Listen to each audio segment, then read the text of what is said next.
శ్రీమాత్రే నమః. శ్రీ గురుభ్యో నమః.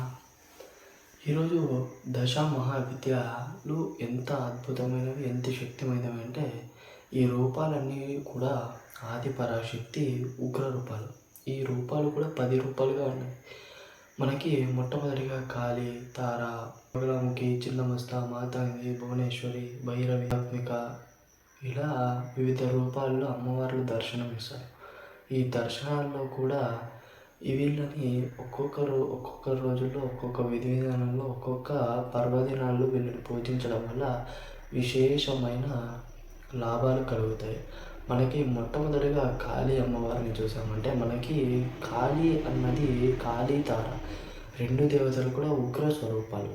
వీరు ఎప్పుడైనా కానీ దేవతను పూజించే సమయంలో అమావాస్య రాత్రుల సమయంలో పూజిస్తారు. ఎందుకంటే అప్పుడు విశేషమైన శక్తులు, ఎందుకంటే ఉగ్ర రూపాలకి ఎప్పుడూ కూడా రాత్రి వేళల్లో అతి శక్తివంతమైన మహిమలు ఉంటాయి. అలా ఈ అమ్మవారిని రాత్రి సమయంలో పూజించడం ఆనవాయితీగా వచ్చింది.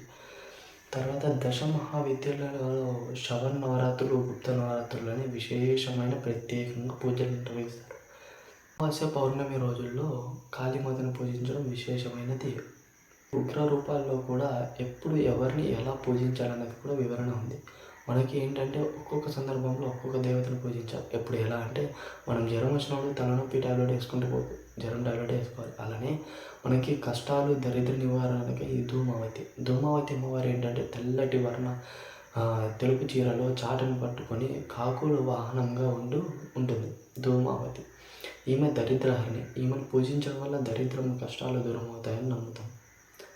తర్వాత మనకి శత్రు సంహారం అనేటువంటి శత్రువుపై విజయం సాధించడానికి బగలాముఖి వాక్సమ్మన కూడా జరుగుతుంది. బగలాముఖి అమ్మవారు ఒక నాలుకను పట్టుకొని గదను పట్టుకొని ఉండడం ఇక్కడ చిత్రంలో చూడొచ్చు. ఈమె బగలాముఖి.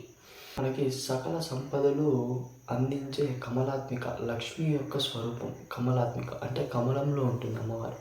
చేతిలో కమలం ధరించి కమలాత్మిక అమ్మవారు. ఈమె మనకి ఏదైనా కానీ సకల సంపదలు, ఆర్థికపరమైన సమస్యలు ఉండొచ్చు, ఇలాంటి వాటి నుంచి మనకి నివృత్తి అవుతుంది కమలాత్మిక అమ్మవారు పూజించడం వల్ల. సిద్ధి అంటే మనకి ఏంటంటే మాతాంగి అమ్మవారు. ఎవరైనా కానీ నీ ముందు 10 మంది ఉండని మాట నెగ్గాలి అంటే వాక్ సిద్ధి అవుతాం. అంటే నువ్వు చెప్పిందే ఫైనల్ అవ్వడం ముఖ్యం. వాక్ సిద్ధి అంటే నువ్వు మాట్లాడిన మాట అంత పర్ఫెక్షన్గా ఉండాలంటే మాతాంగి అమ్మవారిని కొల్చాలి. వాక్ సిద్ధి జరుగుతుంది మాతాంగి అమ్మవారు. మాతాంగి దేవిని ఇంకొక దానికి విశేషంగా ఉపయోగిస్తాం. వశీకరణ, జన వశీకరణ, ధన వశీకరణ, శ్రీ వశీకరణ ఇలాంటి తాంత్రిక్ ప్రాక్టీసెస్లో కూడా మాతాంగి అమ్మవారు సుప్రీం అని కూడా చెప్పచ్చు. 5వది మోక్షం. ఏదైతే మనం మానవ జన్మ తీసుకున్న తర్వాత చివరిగా మనకు కావాల్సింది మోక్షం మాత్రమే. ఆధ్యాత్మికంగా ఎవరైతే చింతనలో ఉంటారో వారికి చివరిగా కావాల్సింది ధనము, బిల్డింగ్లు, గొప్ప బంగారు ఇవి కాదు.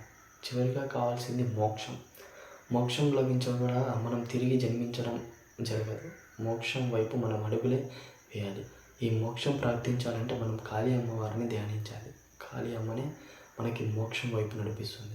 చూశారుగా, వింటుంటేనే ఒక చిత్రమైన మనం చేసే పూజల కన్నా కొంచెం భిన్నంగా ఉన్నాయి. ఇలాంటి పూజలు దశ మహావిద్యలో ఏదైనా కానీ పరిజ్ఞానం ఎవరికైనా విశేషంగా ఈ విషయం పట్ల పరిజ్ఞానం ఉన్న వ్యక్తిని కానీ లేకుంటే ఈ దశ మహావిద్యలో తెలిసిన వ్యక్తి పరిజ్ఞానంలోనే అంటే ఆయన ఆవరణంలోనే మనం ఈ యొక్క దశ మహావిద్యల యొక్క పూజలు, పునస్కారాలు మనం చేయాలి. ఎందుకంటే ఒంటరిగా చేయడం ఇది మనకి ఆపద తెస్తుంది. అందువలన మనం ఏదైనా కానీ దశ మహావిద్యల్లో పూజలు చేయాలంటే గురువు యొక్క సన్నిధిలో కానీ గురువు చెప్తే మాత్రమే ఈ యొక్క దశ మహావిద్యల్లో ఏదైనా పూజలు నిర్వహించాలి. శ్రీమాత్రే నమః.